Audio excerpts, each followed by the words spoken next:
In case you didn't know, I'm huge into board games. I get a lot of questions about my favorite games, games that I should recommend to other people, so I wanted to start talking to you about some of the games that I think are amazing, you should get. First one, Fury of Dracula. This is a game that we play every year on Halloween. Maybe I should have waited for October, but it was there, so I did that. Fury of Dracula is a semi-cooperative game for up to 5 people.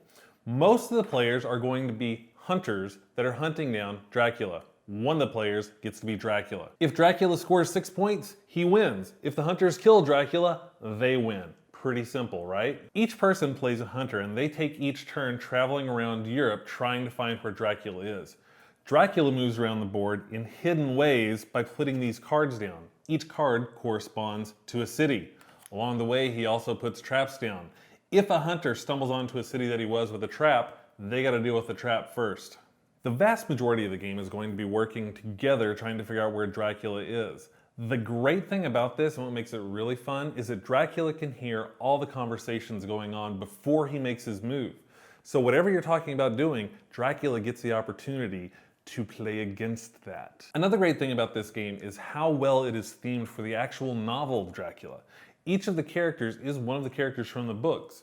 You've got Lord Godalming, Dr. Seward, Van Helsing, and Nina Harker. It's also great because a lot of the cards that come into play through there take quotes directly from the books. So if you're a fan of the book, you love Dracula, you're gonna really enjoy this just for the theme. It's really well done the way they've turned the book into an actual game that you can play. There's also a really cool battle mechanic. Whenever you get into a city with Dracula, you do have to fight, and it's all done through cards and dice roll. You're going to choose your action, lay it down, roll the dice, and then you have to resolve that action. Dracula may bite you, you may stab Dracula in the heart with a stake, who knows, but it's a great mechanic and it's pretty simple. There's also a cool mechanic in that as you're playing the game, each turn takes a certain amount of time out during the day. If you find Dracula during the day, he's pretty weak and you can do a lot of damage to him. If you find him at night, he's gonna F you up. So a big part of the game is that when you're trying to find Dracula, you also have to get enough equipment so that when you do find him, you can actually fight him. Because to start off, it's just you and your hands.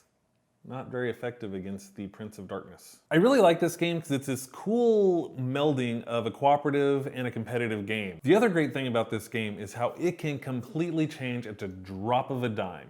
You can be playing along, suddenly you've got Dracula cornered in the middle of the day, you're about to kill him, and boom, switches, Dracula gets away, and you have to start from scratch. Adds a nice level of randomness and also some serious frustration factor when you think you got him and then all of a sudden, no, he just slips through. A couple of notes about strategy, just because I like strategy. There are a couple of ways Dracula can play. Dracula can try to avoid everybody as long as possible and just hide, or you could even be aggressive. The game starts off at dawn, so you're gonna be weak at the beginning. If you place yourself at the right place, you can hunt down the hunters yourself, catch them at night, and try to kill them. That's gonna make the game go a lot quicker for you because each time you kill them, you get 2 points to your 6. If you're a hunter, early on, you really wanna do a couple of things. Make sure you go to big cities where you can get goods and also event cards. The event cards can really turn the game around and help you find Dracula, but there's a chance they can also help Dracula. So be careful. If you narrow down his location to a couple of cities, you probably want to stop taking event cards because there's a chance he could get away using something that you drew. It's a great themed game for anything that's Halloween related. We do it every year. It's a tradition in our house. You guys should definitely check it out. So that's a really quick introduction to a game that we play a lot, Fury of Dracula. Like I said, it's a yearly deal. I'm kind of curious what kind of games you play. What do you love to see? I'm gonna throw some more out in the future, but what are your favorite games? I could talk about board games all day, so let me know what you think. Do the thing where you tell the people about the stuff and keep watching because we're actually gonna do some more fun and exciting stuff about tabletop games very soon. I have cats. I love them. Xander's my demon. Xander, go play somewhere else. That's right.